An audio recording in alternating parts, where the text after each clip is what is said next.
The other side of the Ray Rice story, his wife and the millions of victims of domestic violence. Many people are asking how she could stay with him. Now a woman who knows all too well is answering that question. Beverly Gooden's powerful response using the hashtag WhyIStayed is creating a viral movement. We're going to talk to her and Dr. Phil in a minute. They're both here, but first here's ABC's Ryan Smith. The haunting images, a national wake-up call. Janay Rice knocked out cold by then-fiancé Ray Rice. The tape costing Rice his livelihood. But sticking by his side, the victim, Janay, now his wife, posting on Instagram Tuesday, "This is our life. Just know we will continue to grow and show the world what real love is." In May, Janay even shouldering some of the blame. I do deeply regret the role that I played in the incident that night. And while some ask how she could defend the football star, others like Beverly Gooden, a former victim of domestic violence, fired off tweets listing the many reasons it took her a year to leave her own abuser, all ending with the hashtag WhyIStayed. He said he would change. I believed him. He lied. Gooden's posts sparking an avalanche of comments because every time was the last time. Hashtag WhyIStayed. And because I was pregnant and wanted my daughter to have a dad. Hashtag WhyIStayed. The viral hashtag and now the infamous tape igniting a coast-to-coast conversation on the topic. I would never stay with a man that did that to me. She could be a positive role model for women going through similar situations. Abused women often stay in the relationship and blame themselves. But it's far from a new issue. It's estimated that 25% of American women experience domestic violence. Statistics also show that it takes an average of 7 attempts for a victim to leave the abuser. It's a horrible decision to make.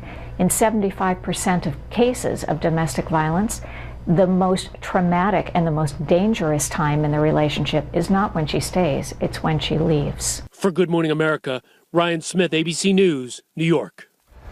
Joining us now is the creator of that hashtag WhyIStayed, Beverly Gooden, and Dr. Phil McGraw, the host of the Dr. Phil Show, who has testified on Capitol Hill on the issue of domestic violence. We have very much been looking forward to having this important discussion, and thank you both. Thank you for sharing it is some an time. important discussion, and people are starting to understand what Beverly's talking about here, because the truth is separation assault is a phenomenon that occurs when you attempt to leave the abuser and even the 2 or 3 weeks after, and there are more fatal injuries and serious injuries during that time than any other.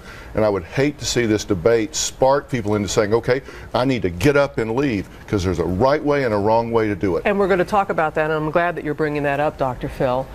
Beverly, there are a lot of women that are watching this morning that are in an abusive relationship, and it took you many times to be able to leave your ex-husband, so you understand. Yes, I do understand, And just talk about how many times it took you and why.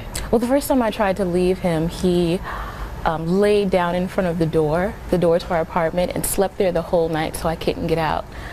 So I didn't leave. I think the main reason why I didn't leave, and I think this is underestimated a lot, is that I loved him. You know, I loved him. I believed in him. I believed what he said when he said he wouldn't do it again. I trusted him. I was afraid of him. All of these reasons are invalidated a lot in the public eye as bad reasons why you stay. Fear is real. You know, I was afraid of him because of the abuse. I was afraid if he would hurt me after I left. And all of those things are valid. And staying, although it may seem like a bad decision, sometimes it's the only decision a woman can make. We've been asking people to write in, and they've said something similar to what you said. They think when you see this, that the word that a lot of people say, oh, that woman is stupid. That's the word that the people are using online. And they said fear, as you talked about. You've talked about this. You've counseled people. So what do you say? Well, we have a huge commitment to this, the Dr. Phil Show, and my wife's foundation, When Georgia Smiled, is devoted 100% to domestic violence. And the things that she said, that her husband said, these are the top 10 reasons that abusers, they're not novel. They come up with them every time to keep them there. And the number one tool of the abuser is isolation. They cut you off from family, friends, church, others that can give you support and help you. And so you're left alone. And they take away the phone, they take away money. And abuse is not just physical, it's all of the erosion of self-worth and self-esteem. So what do they do? Because as you said, and there are startling statistics about it is sometimes more dangerous to leave than to stay. Because the abuser panics. It's like, I'm losing control, so they ratchet it up even more and more and more. And the number one rule needs to be safety. I would hate for this debate to spur women to just precipitously jump up and either confront their abuser or leave without a plan. Number one rule is safety for you and your children. Have a plan and go about that plan. And we developed something called the Aspire Initiative, which we'll give you all a link to, which talks about the steps you need safety-wise, the planning to get out and get out safely. It's not just get out, it's get out safely for you and your children, and right? How did you do that? That's what you... And how did you do that, Beth? So I started to go secretly onto domestic violence websites, the national one specifically, and they give you a list of things to do to be able to get out. One is to start to save money, just in secret if you have to, and that's what I did. I started to save money, just a few dollars here and there.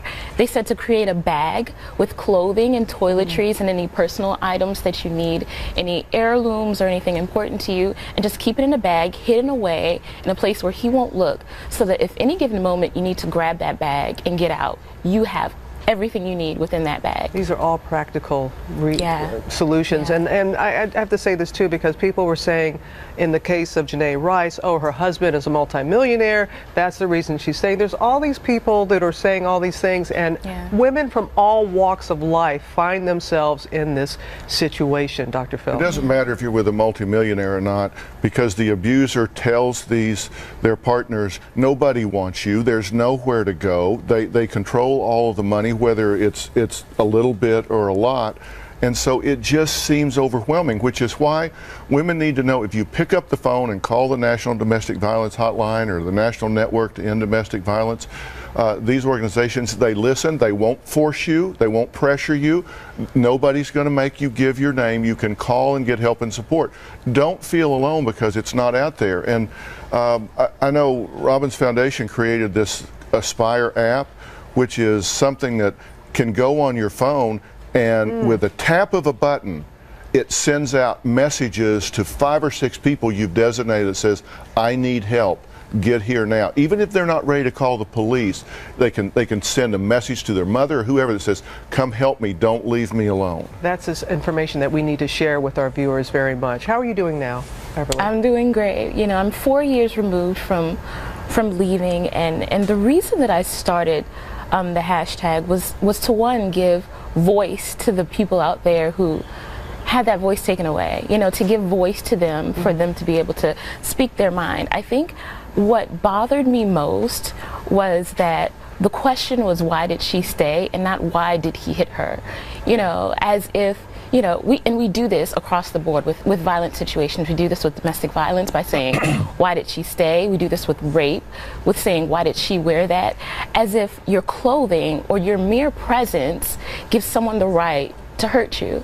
So I think I really want to change the conversation from why did she stay to why does he abuse. And you are really doing that with that simple hashtag. In the time that we have remaining, you're about to start your 13th season. Can you believe that? I know, I can't at all. You and I've known each other a long time, Robin. But these are you're going to start the current issues, things that are in the news. You know, we do focus on those things. And I know today we're talking about the David Barajas story, the man whose children were killed by a drunk driver on the road, and a shot rang out and the driver was killed, and he got acquitted just a few days ago, and we had the exclusive interview with him. Moral dilemma for parents. What would you do if someone ran over and killed your children?